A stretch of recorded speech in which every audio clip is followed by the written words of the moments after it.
is Yair Davidi from pre-eminent movement of the 10 tribes of Israel. Today we are about to discuss the identification of the USA of determinant elements in the population of the USA who gave it something to its national character, determined something about the destiny concerning America, concerning the USA, and we are going to show how these same leading elements were descended from Manasseh. Manasseh was the son of Joseph. He was the firstborn son of Joseph. The ancient Hebrews were Abraham, Isaac and Jacob. They were the patriarchs. Jacob was renamed Israel. Israel had 12 sons. One of these sons was named Joseph. Joseph was sold into Egypt as a slave, and in Egypt he became a great man, and he married Osnat, the daughter of a local potentate, and from her were born to him 2 sons, Manasseh and Ephraim. The Bible tells us, if we look at it, if we go to the Bible, we shall see in Genesis 41 how Joseph gave birth to 2 sons. As it says in Genesis 41 verse 50, and to Joseph were born 2 sons before the years of famine came, whom Asenath, the daughter of Potiphar, priest of On, bore to him. Joseph called the name of the firstborn Manasseh, for God has made me forget all my toil and all my father's house. The name of the second he called Ephraim, for God has caused me to be fruitful in the land of my affliction. So he called his 2 sons Manasseh and Ephraim. Manasseh was the firstborn, and Ephraim was born after him. Jacob, who was also known as Israel, Jacob was renamed Israel, as the Bible tells us. He was the father of Joseph. Israel, that is Jacob, together with the other brothers, came down to Egypt, and they linked up with Joseph in Egypt, and they lived there in the land of Goshen. And after a time it was told unto Joseph that his father was sick, and he wished to bless him before he passed away, before he departed from this world. He wished to give him a blessing. And the Bible tells us that we see in Genesis 48 verse 1 onwards, and it came to pass after these things that Joseph was told, indeed your father is sick, and took with him his 2 sons Manasseh and Ephraim. Manasseh or Manasseh, in Hebrew, modern Hebrew, it is pronounced as Manasseh. In ancient Hebrew, the northern tribe is probably pronounced it as we do in the English-speaking world as Manasseh, whereas the southern tribes around Judah probably pronounced it as they do in modern Hebrew as Manasseh, a shin instead of a sin. And this is a known phenomenon that existed even in biblical times. To continue in verse 2, Jacob was told, look, your son Joseph is coming to you. And Israel, that is Jacob, and Israel strengthened himself and sat up on the bed. And Jacob said to Joseph, God Almighty appeared unto me at Luz, in the land of Canaan, and blessed me. And he said to me, behold, I will make you fruitful and multiply you, and I will make of you a multitude of people, and give this land to your descendants after you as an everlasting possession. And now your 2 sons, Ephraim and Manasseh, who were born unto me in the land of Egypt before I came to you in Egypt, are mine. As Reuben and Simeon they shall be mine. Your offspring whom you forget after them shall be yours. They will be called by the name of their brothers in their inheritance. So we see here that the 2 sons of Joseph, Ephraim and Manasseh, or Manasseh and Ephraim, were both given the right to be equal tribes. They were made equal to the other sons of Israel. They were given the rights of full-fledged tribes in their own right. And in later biblical accounts we find this is indeed what happened, where in most numerations of the tribes, Ephraim and Manasseh are counted as separate tribes. Nevertheless, we always find that quorum of 12 if you have 12 sons, but one of the sons is split into 2 different tribes, you should have 13. And this is true. There were, in effect, 13 tribes. But for spiritual reasons, for mystical reasons, for its own reasons, the Bible always maintains a quorum of 12. And this was explained by Maimonides and by others as having a certain value to it, a certain reason behind it. And this quorum is maintained in different ways according to the circumstances. We had the tribe of Levi, the Levites, who were the priestly tribe who did not receive an inheritance in the land, but they lived in the cities scattered throughout the other tribes.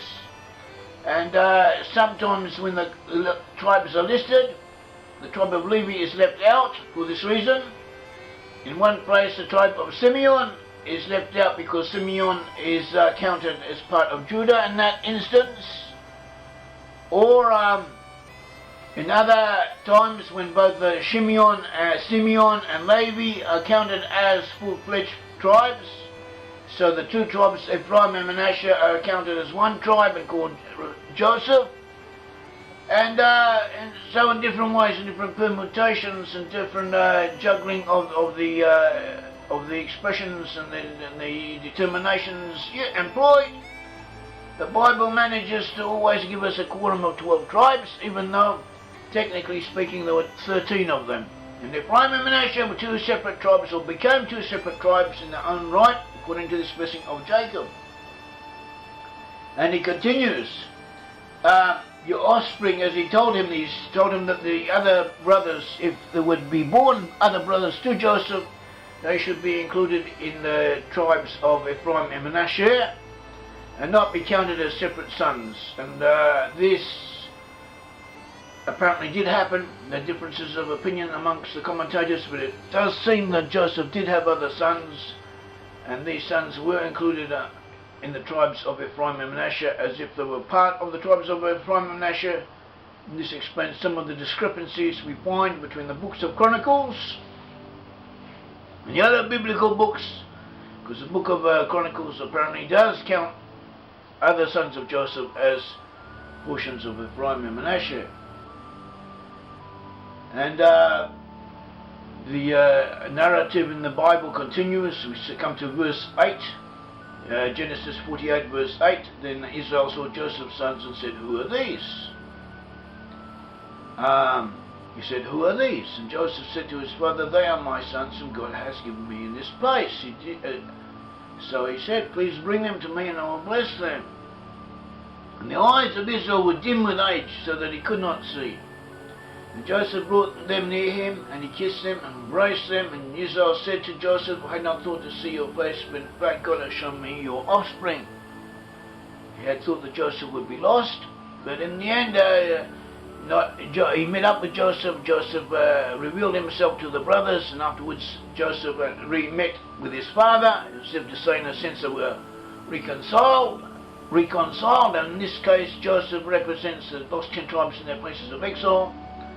They would be thought to have been lost, to have disappeared, but in the meantime they would have actually become the ruling entities in the world. And so too we find today the lost 10 tribes are amongst Western nations, especially in English-speaking peoples, and to a good degree they have become the most important peoples of the world, and they have kept many nations of the world alive through their largesse, through their generosity, through the aid and assistance that they have extended to the nations of the earth. And if you look at the records, there's not a single nation in the world today that has not received some type of help from the USA of America. Does not owe much to the USA of America, because this is true. This is indeed what happened. We have written 2 books on the subject concerning the USA and Joseph. We have one book that is called Joseph, the Israelite Destiny of America, and this discusses the identification of the American people with Joseph, especially with Manasseh, but with all of the offspring of Joseph, because there were also many from Ephraim who also settled in the USA.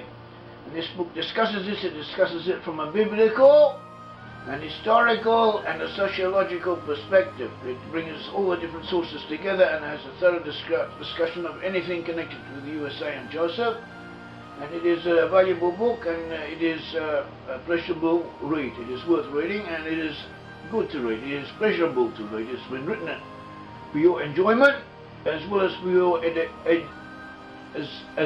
for your edification.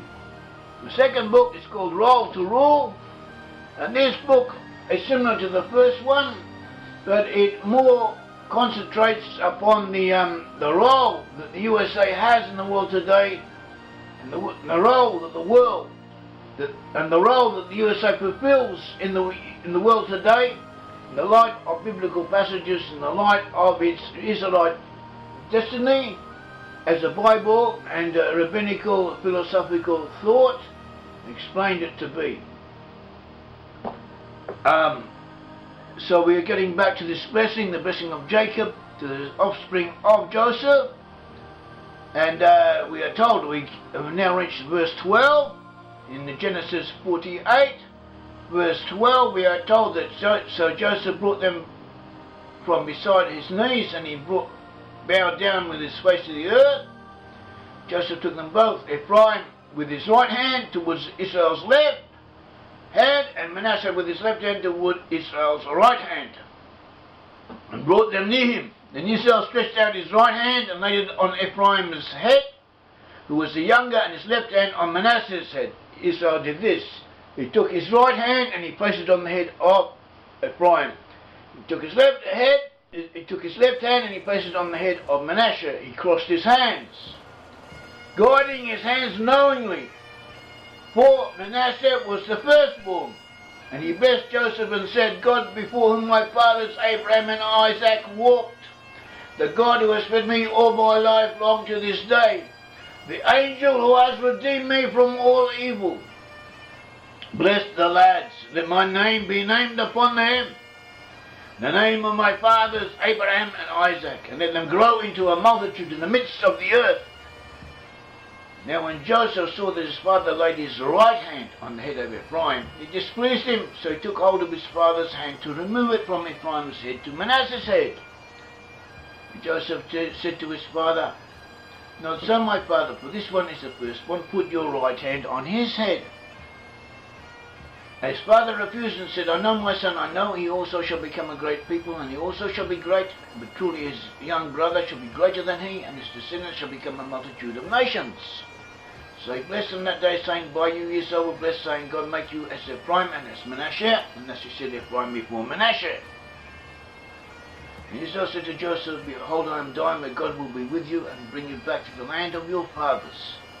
Moreover, I have given to you one portion above your brothers, which I took from the hand of the Amorite with my sword and my bow.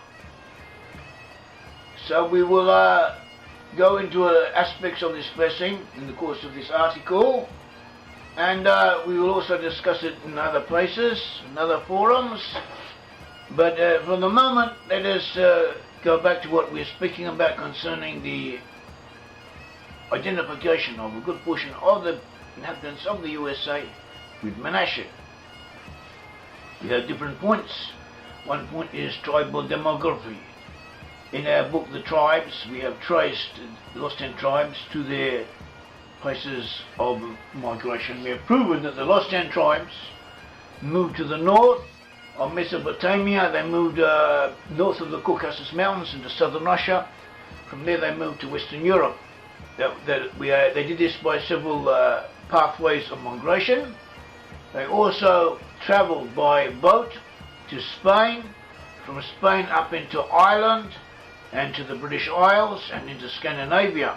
We have proven this. We have detailed proof concerning these pathways, these routes by which the descendants of the 10 tribes of Israel, after they were exiled by the Assyrians, split up and in stages, in different groups, eventually all converged in Western Europe, especially in the Isles of Britain. And from Britain they have found Canada and the USA, Australia and New Zealand and related areas. And we have also found that different groups within the British Isles, they divided up into different tribes, into different tribal elements, and these tribal elements were dominant in different regions.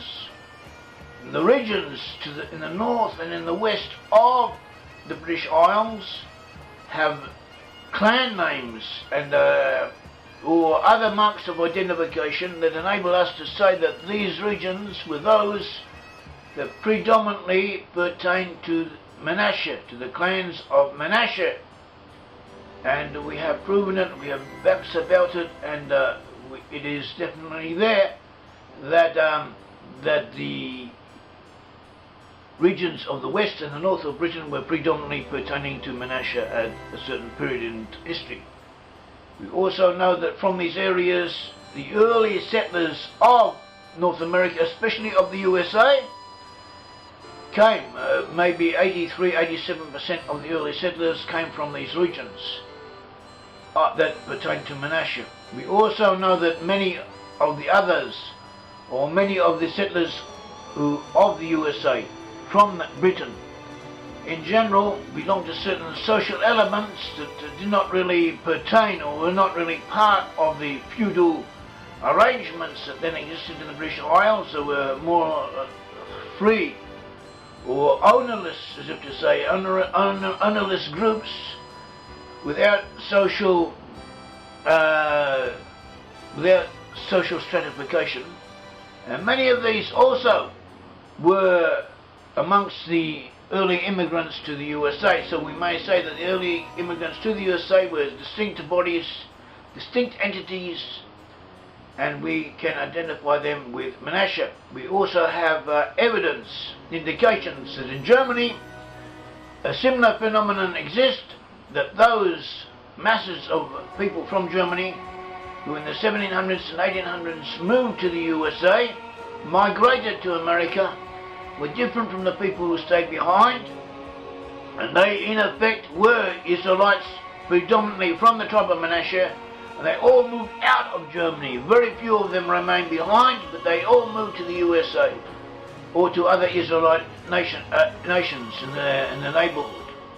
And this has been proven, it's been statistically confirmed, and also there's anthropological evidence confirming it, that studies were made at the time, and these studies were made for different reasons, but indirectly they enable us to be certain that the people who left Germany for the USA were different from those who stayed behind, and due to their relative lack of anti-Semitism as compared to the rest of the Germans, their relative liberal outlook, their religious affiliations and different sociological characteristics, we can say that they were different. They always had been different from the Germans who remained behind in Germany.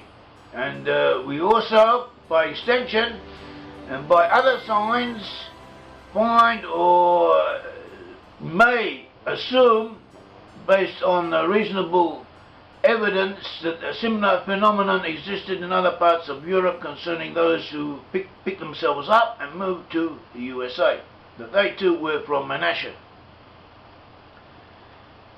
Another point is that Manasseh was to become great after Ephraim. So we've just said that demographically, historically, we may say that there are substantive justifications for saying that the inhabitants of the USA who emerged from Britain and emerged from Western Europe were different from those who stayed behind. They were different groups, and they pertained to clans of Manasseh.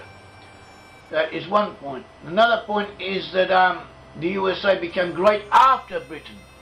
We identify Britain with Ephraim, predominantly with Ephraim, and the USA we identify with Manasseh.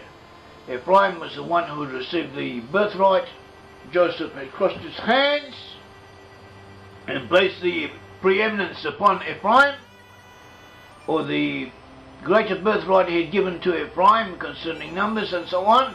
Incidentally, we believe that there may well be in the USA, there may be more descendants of Ephraim in the USA than of Manasseh, but nevertheless the leadership and the characteristics are determined by Manasseh, and that is why the USA pertains to Manasseh, exemplifies the blessings given to Manasseh more than it does those of Ephraim, because Ephraim was unable to achieve its national destined tribal expression through the British Isles and direct offshoots from the British Commonwealth. Returning to the USA, Manasseh, we remember the blessing that we described in Genesis 48. We are told that Joseph brought his two sons, Ephraim and Manasseh, to receive a blessing from Jacob. Manasseh was the older, and Joseph placed him to his left hand, to the left hand of Joseph, facing the right hand side of Jacob. Ephraim was the younger, so Joseph placed him to his right hand, facing the left hand side of Jacob. So we have two people facing each other, okay? We have two people facing each other. Ephraim is in effect to the right hand of Joseph. Manasseh is to the left hand. And the idea is that Manasseh, to the left hand of Joseph, should be facing Jacob, also known as Israel, and in effect to be to the right hand of Jacob. And Ephraim the opposite, but Jacob crosses his hands. So what do we get when Jacob crosses his hands? Jacob crossed his hands over. He placed his right hand on the head of Ephraim and his left hand on the head of Manasseh. He placed Ephraim as if to say before Manasseh, but he did not change the position of the boys. He did not switch them around. He left them as they were. So in effect we have the right hand of Jacob upon the head of Ephraim, but he is still to the left side of Jacob. He is still to the left side of Jacob, and in Hebrew terminology, according to biblical commentary based upon the rabbinical sources, we're now quoting from Bnei Issachar, a famous rabbinical commentator, that Manasseh would become great. He would become even greater than Ephraim because he remained on the right hand side of Jacob, but he would become greater at a later date, because the left hand, amongst most people, the left hand is slower. It is a little bit weaker. It is associated with delay. In other words, Manasseh was to become great, but his greatness, his achievement of greatness, would be delayed until after that of Ephraim. So too we find that the USA became great after the British Empire achieved its heyday, after Britain was a great nation for several centuries, was the leading nation of the world for a good portion of the time, and the British Empire ruled over 1/4 of the globe and more than 1/4 of the world's population. The British Empire was the greatest and strongest and most beneficial empire that ever lived, and a great many nations, a great many peoples benefited from the British Empire, even though here and there were exceptions. And nowadays it is perhaps fashionable to stress the exceptions, to stress the negative elements of colonization, but in effect, from a historical point of view, from the point of view of humanity, point of view of goodness, of advancement, the British Empire was a good thing and it helped a great many peoples.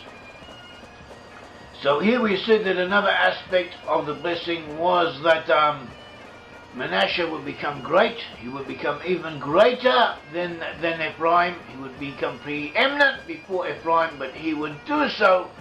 His becoming great would be after Ephraim had already had his day. So, and this is what happened. If we accept the fact that Britain is Ephraim and the USA is Manasseh. And incidentally, the Bnei Issachar whom we quoted is also known as Rabbi Tzvi Elimelech Shapir of Dinov, and he lived in 1784 to 1840 according to the Common Era, and he was a great rabbi, a great commentator. We perhaps should also quote from Fisher Ma'el, who based on the Bnei Issachar, added and exemplified and expanded on what the Bnei Issachar had said on this point, and he tells us that the order of placing of the sons was important both in regards to their positioning concerning Joseph and in that concerning Jacob. Concerning Joseph, Ephraim is the one who fulfills his place and most continues his path. But remember that Ephraim was to the right of Joseph. Ephraim remained on the right hand side of Joseph. However, concerning Jacob, it is just the opposite. Manasseh is closer to the path of Jacob. Remember that Manasseh, the firstborn, who was actually on the left-hand side of Joseph, but he remained to the right-hand side of Jacob, the father of Joseph. In other words, say I'm Joseph, here is Manasseh. Manasseh, we are facing Jacob. So therefore Manasseh is facing the right-hand side of Jacob. And this tells us that there's something about the personality of Jacob that is directly projected into Manasseh more than that of Joseph. Joseph was to project more of himself into his other son Ephraim. This is what Ishmael is telling us. It tells us that Jacob guided his hands willingly to indicate that the greatness of Manasseh would not be revealed so soon. Jacob agreed that Manasseh remained at his right side. For Manasseh is destined to complete the quality of Jacob himself. In the building of the third temple, from Manasseh are going to emerge those who will be primarily responsible for the rebuilding of the third temple in Jerusalem.